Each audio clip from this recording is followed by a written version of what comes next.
आपकी उम्मत के जिना करने वाले मर्द और जिना करने वाली औरतें, उन्हीं मर्द और औरतों को एक साथ अल्लाह ने डाला है। जलो इस अजाब को देखो। अल्लाह हम सबको इस अजाब से महफूज रखे।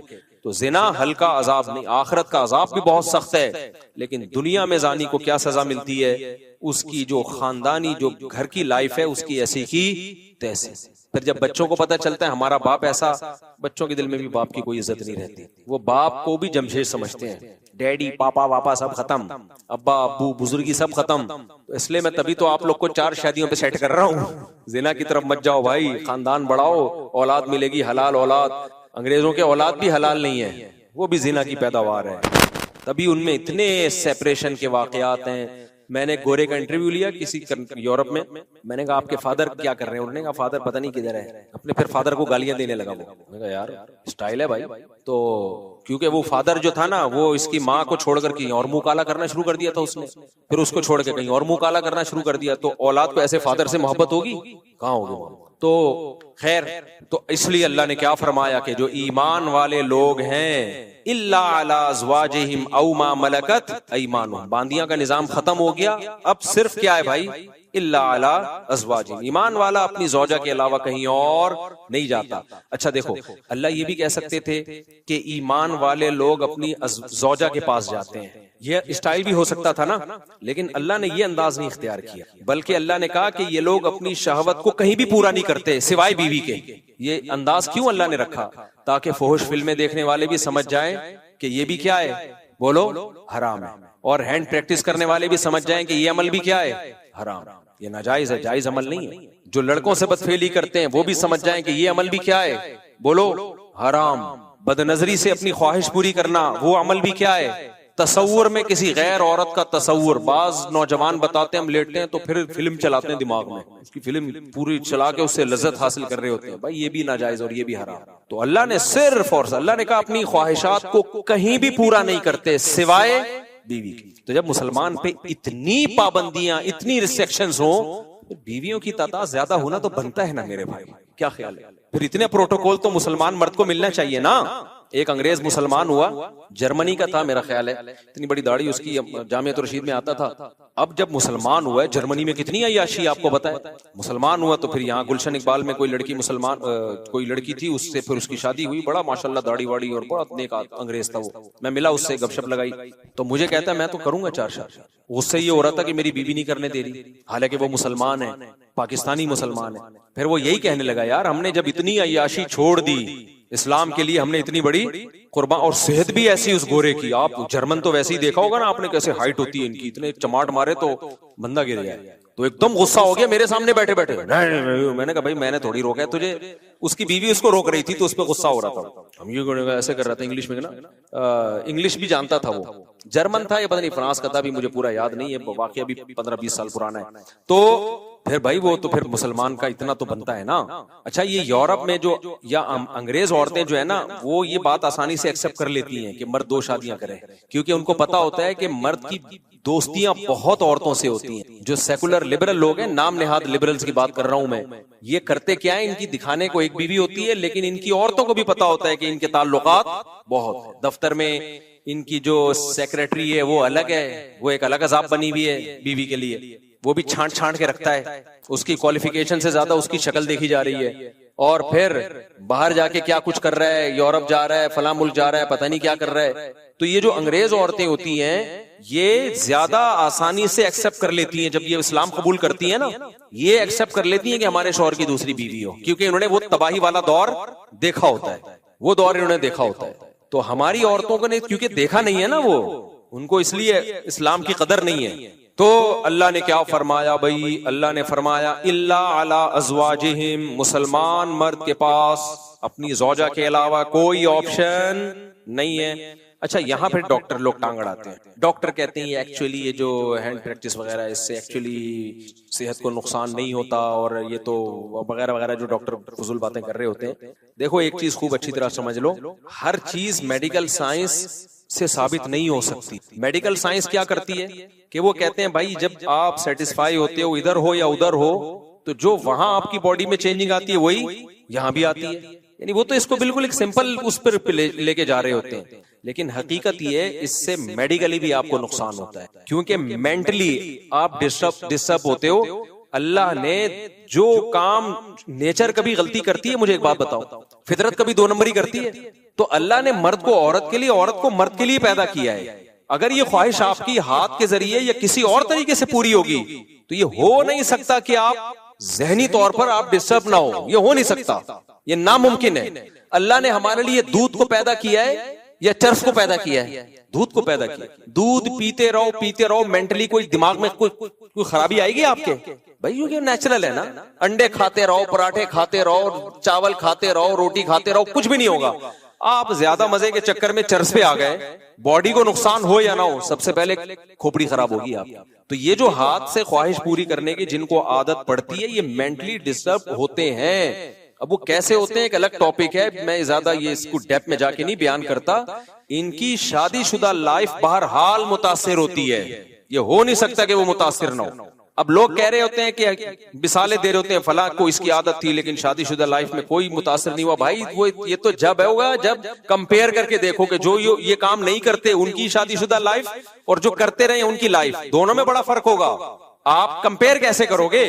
तो जब इंसान मेंटली किसी और जगह अपने आप को सेट कर लेता है तो उसको उस सेटिंग से निकलने में टाइम लगता है बहुत ज्यादा। मेरे पास कितने नौजवान आए हैं जिनको आदत हो गई थी, बहुत ज्यादा आदत हो गई, तो वो इतने डिस्टर्ब हुए, वो कह रहे हैं हम उसी काम में सेटिस्फाई ज्यादा होते हैं। तो ये खुद एक आपके, ये इसकी अलामत है कि आपकी जो दिमागी सेहत है वो बुरी तरह मुतासिर हुई है इससे। इसलिए वक्ती तौर पर अगर बॉडी को कोई नुकसान हो भी रहा हो ना, जैसे डॉक्टर कहते हैं कि आप अपनी ख्वाहिशात पे जो कंट्रोल कर रहे हो और उसको पूरा नहीं कर रहे, तो आपका जिस्म भी मुतासिर होगा, भूख नहीं लगेगी, तो ये वक्ती नुकसान है। ये शादी के बाद ये सारे साइड इफेक्ट खत्म हो जाएंगे, लेकिन अगर गलत तरीके पे सेट हो गए ना तो वक्ती तौर पे यकीनन कुछ फायदे हासिल हो सकते हैं, लेकिन दायमी तौर पे उसके नुकसानात होंगे। और सबसे बड़ी बात ये यार, एक चीज में अगर फायदा हो भी सेहत को बिल फर्ज, लेकिन जब हमारे लिए वो अल्लाह ने हराम करार दे दिया तो बस मुसलमान के लिए ये नुकसान काफी है, ये नुकसान काफी है मुसलमान के लिए। सहाबा ने शराब के बारे में नबी से पूछा था। मुशरिकीन मक्का कहा करते थे कि शराब में तो बहुत सारे फायदे भी हैं, इस्लाम ने शराब को हराम करार दे दिया, लेकिन शराब पी के बॉडी में ताकत आती है, कितने डिप्रेशन टेंशन हो, जब शराब पीते हैं तो सारे गम हम भूल जाते हैं। तो अल्लाह ने कोई ज्यादा लंबा चौड़ा जवाब नहीं दिया कुरान में। अल्लाह ने फरमाया इस्मुहुमा अकबरु मिन नफ़इहिमा, इनमें जो गुनाह है वो इनके फायदों से ज्यादा है। और दूसरी बात एक जहन में ये भी रखो कि मेडिकल साइंस का टॉपिक अखलाकियात नहीं है। मिसाल के तौर पर आप किसी डॉक्टर से पूछो कि डॉक्टर साहब जिना करने में सेहत को कोई नुकसान है, तो डॉक्टर कहेगा नहीं भाई, बीवी के पास जाना और जिना करना दोनों में एक जैसी एनर्जी यूज होती है, तो कोई नुकसान नहीं है। ये डॉक्टर ये बात क्यों करेगा?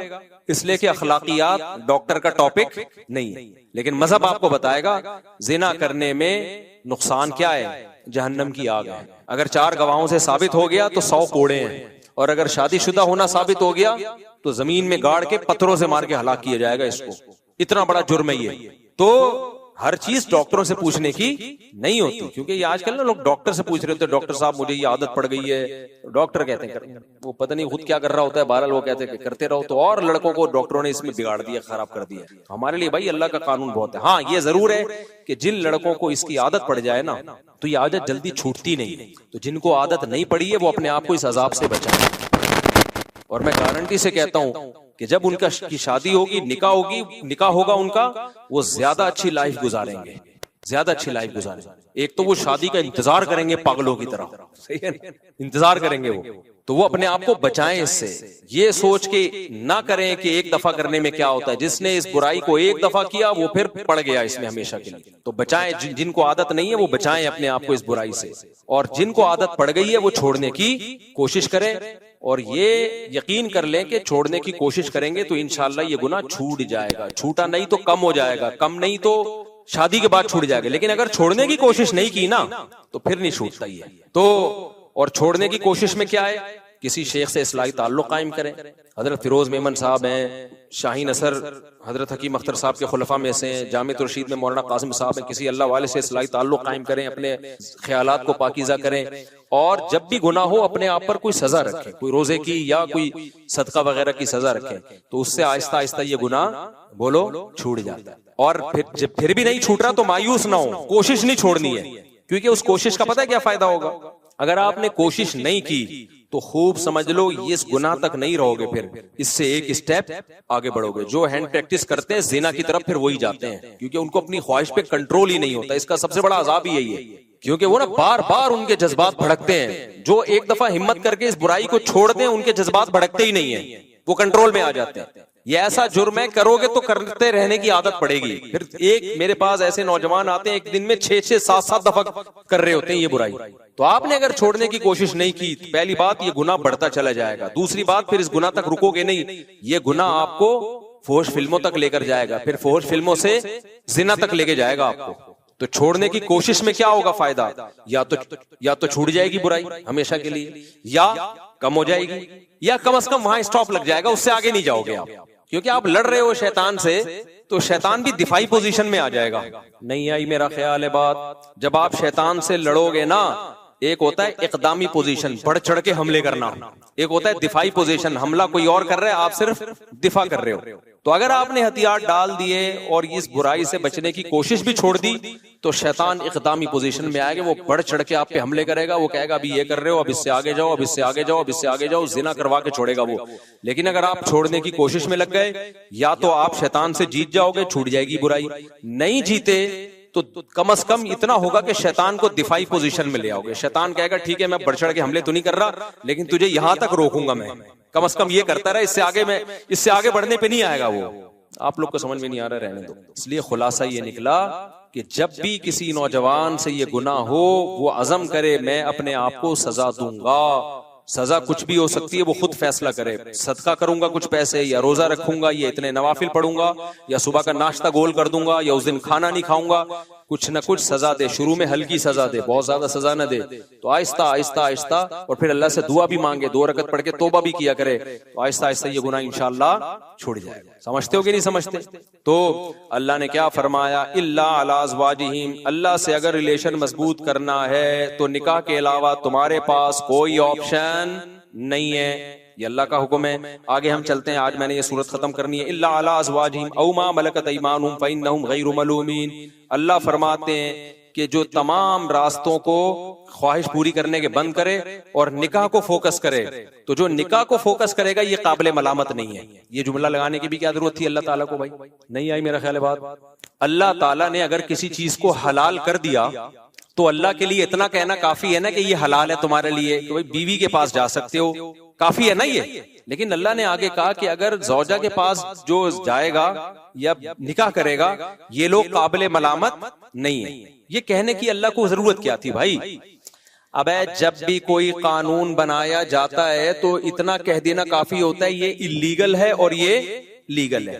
आगे ये कहने की क्या जरूरत होती है कि जो ये लीगल करेगा वो मलामत के काबिल नहीं है? ये कहने की जरूरत पड़ती है? मैं आसान मिसाल से समझाता हूँ बात। देखो, डॉक्टर से आपने पूछा कि डॉक्टर साहब क्या क्या खा सकता हूँ, क्या क्या नहीं खा सकता, तो डॉक्टर कहेगा कि भाई आपका चूंकि गला खराब है, आप अचार नहीं खा सकते, आप कोल्ड ड्रिंक नहीं पी सकते, आप ये नहीं पी सकते। डॉक्टर साहब क्या मैं गन्ने का रस पी सकता हूँ? हाँ पी सकता हूँ। हाँ आप पी सकते हो। डॉक्टर ये कहेगा ना, बस इतना काफी है। तो अल्लाह भी ये कह देते भाई ये हराम है और निकाह करके जो ख्वाहिश पूरी करते हैं वो क्या है? हलाल है।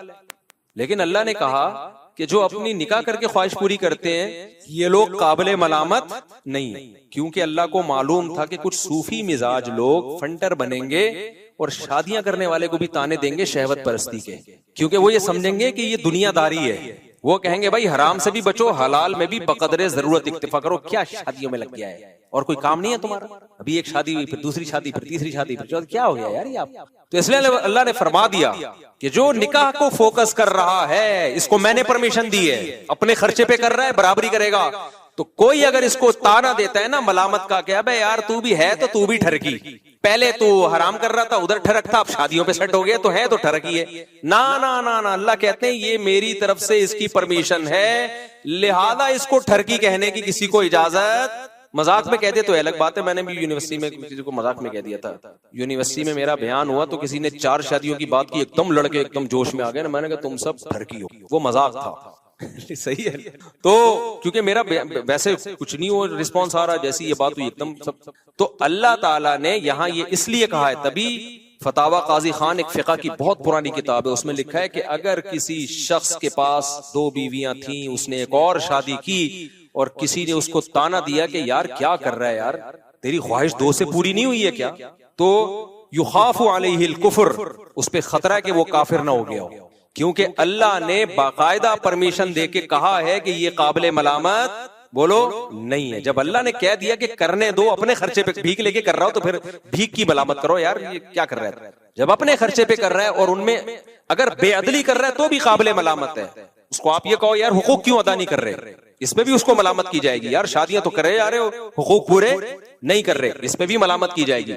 लेकिन हमारे यहाँ हुकूक भी पूरे कर रहा हो, बराबरी भी कर रहा हो, शादी भी अपने खर्चे पे कर रहा हो, तो भी ताने देते हैं। क्या 2 से दिल नहीं भरा? मैंने जब 2 की थी ना, जब मेरी तीसरी हुई है, तो मेरे करीबी रिलेटिव हैं, मुझसे बड़े भी हैं, एहतराम भी है उनका मेरे दिल में, तो मेरा ख्याल था मिलेंगे, वेल डन माशाल्लाह। ऐसे मुझे देखा उन्होंने, क्या हो गया 2 से दिल नहीं भरा था क्या? ऐसे मुझे उन्होंने कहा कि मैं अजीज थोड़ी देर के लिए मुझे शौक लगा, मैं बहुत शर्मिंदा हुआ कि यार मैं शायद कोई गलत आदमी हूँ।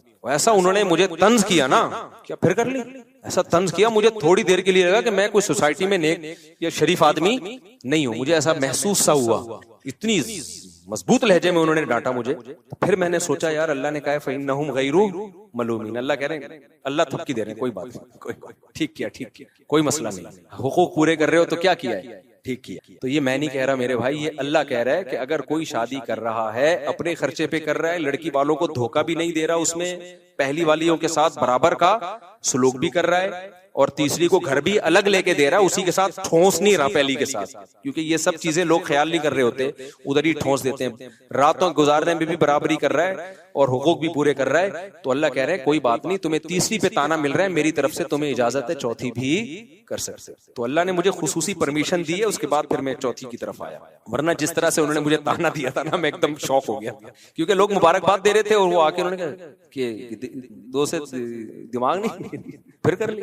तो अब तू खानदान के बड़े थे वो, तो उनकी बात को मैं सीरियस भी लेता था, तो इसलिए मैं तो शौक में चला गया थोड़ी देर। फिर मैंने सोचा यार मैं इतना लोगों को मोटिवेट करता हूँ, जब मैं शौक में चला गया तो जो एक आम आदमी है जिसके पास इतने दलाइल नहीं है, उसकी तो बेचारे को सोसाइटी में मुंह दिखाने के काबिल नहीं रहता होगा, उसको तो लोग ताने दे दे के मार देंगे उसको। तो इसलिए फिर मुझे ढीठ बनना पड़ा। तो ये कुरान की आयत को मैं इसलिए एक्सप्लेन कर रहा हूँ कि भाई हलाल अगर कोई कर रहा है तो वो काबिल मलामत नहीं है। और इसी से और भी आगे चलो, ये हर हलाल के बारे में, अगर कोई अपने खर्चे पे नली निहारी खा रहा है, उसमें मगज डाल रहा है और उसमें नींबू निचोड़ के मजे का बना रहा है, हराम है हलाल है, हलाल, उसको भी ताना देना नहीं बनता। हलाल है भाई, चोरी के पैसों से थोड़ी खा रहा है। अगर कोई अपने पैसों से लग्जरी घर बनाए, एयर कंडीशन लगाए, लॉन बनाए, उसमें अल्लाह ने उसको पैसा दिया, स्विमिंग पूल भी बना ले, चाहे ये काम मुफ्ती करे, मौलवी करे, आमी आदमी करे, काबिल मलामत नहीं। हाँ जब चंदे के पैसों से कर रहा हो, हराम कर रहा हो, वो तो फिर तो कोई भी करे, नाजायज है। अगर किसी का अपना बिजनेस है मेरे भाई, अल्लाह ने उसको दौलत दी है, वो करे। कुछ लोगों को इस पे एतराज होता है, ये बिजनेस क्लास में मौलाना लोग सफर क्यों करते हैं? भाई अगर अपने पैसों से बिजनेस क्लास में सफर कर रहा है तो अल्लाह ने पैसा दिया खर्च करने के लिए, बचाने के लिए नहीं दिया, तो काबिल मलामत नहीं है। या किसी ने उसको इन्वाइट किया और उसने मेहमान के इकराम में बिजनेस क्लास का टिकट करा दिया, तो भी काबिल मलामत नहीं है। ये लोग मलामतें कर रहे होते हैं जेलिस होके कर रहे होते हैं। देखो अल्लाह ने, हाँ यहाँ लोग एक सवाल करते हैं, हमारे नबी की जिंदगी तो इतनी सादा थी, आप तो गधे पे सवारी फरमाया करते थे, आप सल्लल्लाहु अलैहि वसल्लम का तो घर इतना सादा था। उसका जवाब मैं दे चुका हूं कि हमारे नबी की तबीयत अल्लाह ने ऐसी बनाई थी कि आपको दुनिया की तरफ तबई रगबत थी नहीं। तो जिसकी तबीयत ही ऐसी हो तो वह ना करे, लेकिन नॉर्मल लोगों की तबीयत ऐसी नहीं होती। हमारे पास सुलेमान अलैहिस्सलाम की मिसाल है ना, हजरत सुलेमान अलैहिस्सलाम भी तो अल्लाह के पैगंबर थे, हजरत उस्मान भी तो अल्लाह के नबी के चहीते सहाबी थे। आपकी तो बड़ी जबरदस्त लाइफ थी, तहाशा दौलत थी हजरत उस्मान के पास। 400 ऊंट हजरत उस्मान के एक टाइम पे मदीना में तिजारती माल लेके आते थे। मदीना की जमीन हिलती थी, पता चलता था किसी ताजिर का माल आ रहा है। इतना पैसा अल्लाह ने दिया था हजरत उस्मान को। तो हमारे पास मिसालें मिलती हैं पैसे वालों की भी और पैसे ना वालों की भी। तो गुर्बत में आप गुर्बत पे राजी रहे। दौलत, मेरे शेख जो हजरत मुफ्ती रशीद अहमद साहब थे, तहज्जुद में 5 पारे पढ़ने का मामूल, और इतना अल्लाह का खौफ था। जो पुराने लोग हैं जानते कितने बड़े परहेजगार थे, और दुनिया की मोहब्बत जीरो थी, लेकिन लाइफ लग्जरी थी भाई उनकी। लाइफ क्या थी? पगड़ी इतनी महंगी पहनते थे, कुर्ता ऐसा सफेद चमकता हुआ, बहुत महंगा कुर्ता था। घड़ी 1985 में 60,000 की घड़ी ली थी उन्होंने। उस वक्त 60,000, आज सोच लो कितने लाख की प्लैटिनम की घड़ी थी, बेहतरीन। वो उनकी लग्जरी गाड़ी ऐसी थी, कुवैत के शहजादे से खरीदी थी। सोच लो क्या गाड़ी है। हम जब गाड़ी में बैठते थे कभी कभार हमारा दिल ही नहीं करता था, हम क्योंकि रक्शे से आते थे मदरसे, और उनकी कभी गाड़ी में बैठे तो उतरने का दिल नहीं करता था। तो लेकिन दुनिया की मोहब्बत अलग चीज है। दुनिया की नेमतों का इस्तेमाल करना अलग चीज है मेरे। खुराक भी उनकी खानदानी थी। खुराक में सेब, बादाम, अंडे, ये उनकी खुराक थी। अब अगर कोई और उनके बारे में मुझे ये बताता तो मैं सोचता शायद वो बुजुर्ग नहीं थे, दुनिया परस्त थे। लेकिन हमने तो भाई उनकी सोहबत में कई साल गुजारे हैं। हम कहते हैं अगर वो भी बुजुर्ग नहीं थे ना, अल्लाह वाले नहीं थे, फिर तो अल्लाह वाले मार्केट से क्या हो गए हैं, शार्ट हो गए। क्योंकि हमें पता था कि यार उनके दिल में दुनिया की मोहब्बत, सखावत इतनी थी, इतनी अपने ऊपर भी लगा रहे हैं और गरीबों पे खर्च भी कर रहे हैं। हजरत के पास जो पैसा आता था ना जमीनों से, ऐसे नोटों की गड्डियां मेज पे रखी होती थी। अपने घर का खर्चा निकाला, उसमें यही अंडे, पराठे और ये सब चीजें, पराठे नहीं खाते थे, ये खुराक भी बड़ी उन्होंने खानदानी रखी हुई थी, गोश्त के और ये सब चीजों का खर्चा निकाला, बाकी सारा फी सबीलिल्लाह सदका। अब देखने वाला उनका सदका तो देख नहीं रहा होता था। नए नए लोग आते ना, बदगुमान हो जाते हैं, यार ये कैसे बुजुर्ग हैं, इतनी महंगी घड़ी है, इतने महंगे जूते हैं इनके, गाड़ी ऐसी शाहाना, और एक फ्लोर ऊपर जाने के लिए भी लिफ्ट लगाई हुई है। क्योंकि जब एज ज्यादा हो गई थी तो ऊपर जाना मुश्किल हो गया तो लिफ्ट लगवा ली थी। और जब कमरे में जाते तो बेहोश हो जाते उनका कमरा देख के। ऐसा खूबसूरत कमरा, दिल ही नहीं करता था निकल। हम जाते थे सफाई के लिए तो हम कहते थे कहां से सफाई शुरू करें भाई। यानी हमारे घरों से वो इतने ज्यादा साफ होते थे, हमारे घर साफ होके उतने अच्छे नहीं होते थे जितने उनके मैले होके होते थे अच्छे। तो ऐसा उनके घर में सफाई का माहौल। हजरत कहते थे मेरा जो मुसल्ला है वो मैला होने से पहले धुलता है, मेरे कपड़े मैले होने से पहले धुलते हैं। हमारे घर में धुलाई घर के गंदा होने से पहले, घर के बिस्तर की चादरें मैली होने से पहले धुलती हैं। हम कहते थे भाई ये क्या है, इसकी लॉजिक समझ में नहीं आई। फरमाते थे अगर मैला होने के बाद धुले तो मैल तो देख लिया ना घर में। आप लोग से बहुत देखो ये ऊपर की बातें, ये समझ में नहीं आई, हमें भी नहीं आती थी समझ में। हजरत कहते थे कपड़े अगर मैले हो गए तो मैल तो देख लिया ना। सफाई इसको थोड़ी कहते हैं मैल नजर आ रहा है, सफाई कहते हैं मैल नजर आने से पहले साफ हो रहा है। तो हजरत के घर की चादरें धुलती थी। एक टाइम था कि इतने वक्त के बाद अब मैली होने का खतरा शुरू हो गया है, लिहाजा इतने टाइम के बाद चादरें धुलेंगी। हजरत का जो मुसल्ला था जहां नमाज पढ़ते थे, ऐसे नमाज ऐसे बिल्कुल जैसे कोई खंबा खड़ा हुआ हो ना, ऐसे कद भी माशाल्लाह ऊंचा था। पंजाबी थे ना तो बड़े चौधरी टाइप के, उनका हजरत का मिजाज भी ऐसे ही था। तो वो कपड़े मैले होने से पहले धुल रहे हैं, ऐसी सफाई और खुशबुएं, ओ भाई उनकी खुराकें। तो अगर कोई मुझे उनके बारे में बताता और मैंने उनके सोहबत में खुद टाइम ना गुजारा होता, मैं क्या कहता, फौरन फतवा लगा देता ये दुनिया परस्त हैं, माज़अल्लाह याशी कर रहे हैं। लेकिन हमने उनका अल्लाह से ताल्लुक देखा है, उसी के बाद हमें अंदाजा हुआ भाई दुनिया रख के भी अल्लाह वाला बना जा सकता है, को देख के अंदाजा हुआ। और उन्होंने एक मिसाल कायम की। तो इसलिए, और अगर तुम चाहते हो कि नबी जैसी ही जिंदगी हो तो फिर तो मेरे भाई जो हमारी जिंदगी है, फिर तो गरीब की जिंदगी भी बड़ी लग्जरी है। फिर तो एक कमरे का छोटा सा कच्चा मिट्टी का घर बनाओ। फिर तो जिन उलमा के पक्के घर है ना, चाहे किराए पे हो, वो भी गलत कर रहे हैं। फिर तो इकोनॉमी क्लास में सफर भी गलत है। फिर तो पैदल जाओ गधे पे बैठ के और जौ की रोटी खाओ, वो भी एक टाइम। और घर आपका इतना छोटा हो कि आप अगर नमाज में सजदा करें तो आपकी ज़ौजा को पांव समेटने पड़े, इतना छोटा घर हो। और उसमें एयर कंडीशन क्या, पंखा भी ना हो। हमारे नबी के घर में पंखा भी बोलो नहीं था, और एक ही प्याला था, उसी में खाना, उसी में पानी, उसी में दूध। तो इतनी सादगी आज कौन अफोर्ड कर सकता है। तो तुम अपने मौलानाओं को मशवरे वो दिया करो जो खुद अफोर्ड कर सको। एक वाकया सुना के बात को समेटता हूँ। एक दफा हारून रशीद के दौर में हारून रशीद घोड़े पे जा रहा था, बड़ी जबरदस्त शाही सवारी। तो एक शख्स आया, उसने हारून रशीद के घोड़े की लगाम पकड़ी, या लोगों को गार्ड वार्ड को उसको बोला मुझे हारून रशीद से एक सवाल पूछने दो खाली। गार्डों ने इजाजत दे दी। वो आया हारून रशीद से, कहने लगा बता तू ज्यादा बेहतर है या उमर बिन खत्ताब बेहतर थे? हारून रशीद ने कहा यार उमर बिन खत्ताब तो वो उमर बिन खत्ताब थे भाई, वो ज्यादा बेहतर थे।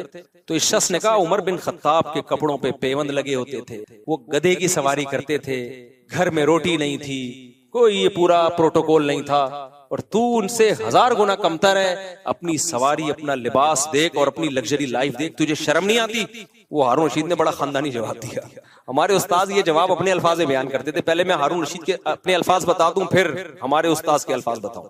हारून रशीद ने कहा कि हजरत उमर की हुकूमत थी अबू हुरैरा पर रजी अल्लाह अन्हु और बिलाल हबशी पे। अगर हजरत उमर के कपड़ों पे 10 पेबंद हैं तो अबू हुरैरा के कपड़ों पे 15 पेबंद होंगे, ठीक है ना? और कहा मेरी हुकूमत तुम जैसे बेगैरतों पर। हमारे उस्ताद इसमें बेगैरत का लफ्ज़ बढ़ाते थे। एक उस्ताद उल्लू का पट्ठा बढ़ाते थे, एक बेगैरत। और कहा मेरी हुकूमत तुम जैसे उल्लू के पट्ठों पे। तुम खुद तो इतने 1000 गज के घर बना के रहते हो है भाई, और कोई एक पेवंद करने, और बादशाह के बारे में चाहते हुए फटे पुराने कपड़े पहन के गधे पे घूमे हो। तो कहा उस जैसी रियाया होगी तो हम भी उन्हीं जैसे बन जाएंगे। तो वो चुप होके चला गया पतली गली से।